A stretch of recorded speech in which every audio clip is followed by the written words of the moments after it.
50 साल में हमने प्रगति की है, इससे कोई इनकार नहीं कर सकता।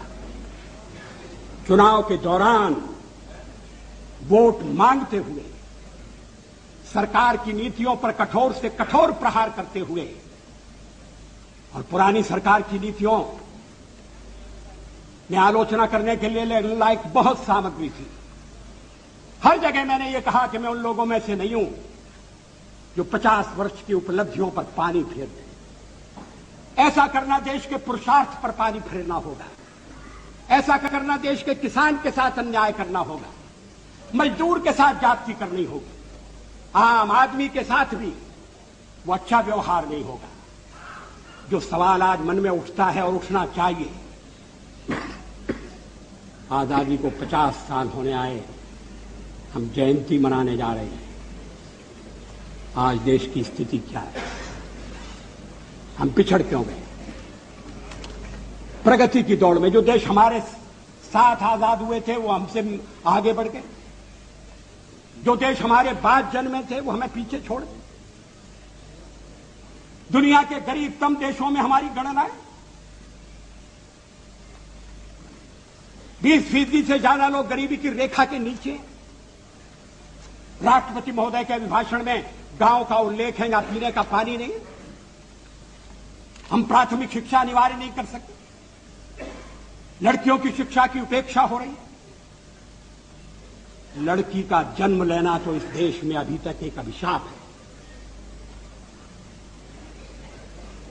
क्या सरकारी कदम उठाकर समाज में जागृति पैदा करके, क्या सब लोगों को जुटाकर, ये तो ऐसा काम है जिसमें कोई दलबंदी के लिए स्थान नहीं। हम देश का नक्शा नहीं बदल सकते।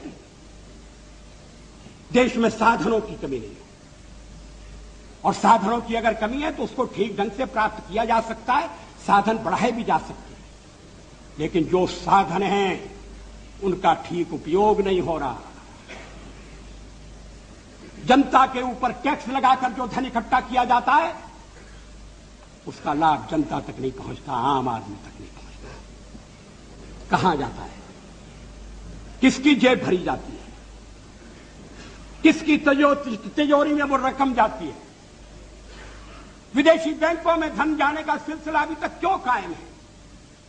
उसको रोकने के लिए क्या कदम उठाए गए? हम विदेशी पूंजी के लिए प्रयत्नशील हैं, विदेशी पूंजी आए, और अगर विदेशी पूंजी आती है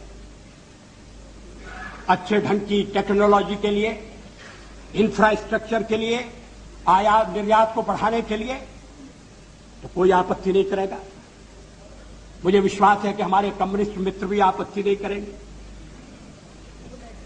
लेकिन क्या देश के भीतरी साधनों का अधिकतम उपयोग हो रहा है?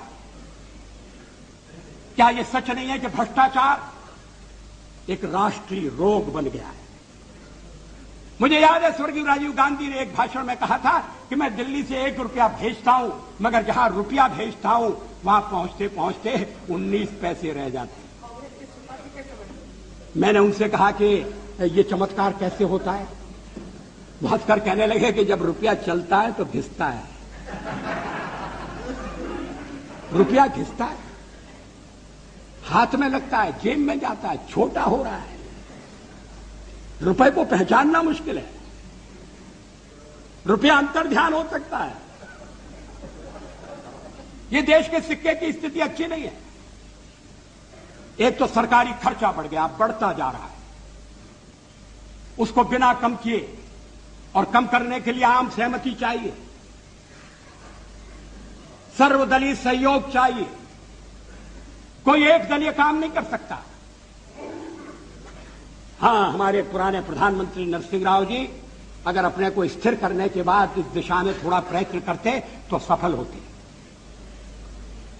लेकिन वो कुछ ऐसे कामों में उलझे रहे कि ये समस्याएं ध्यान नहीं खींच सकी।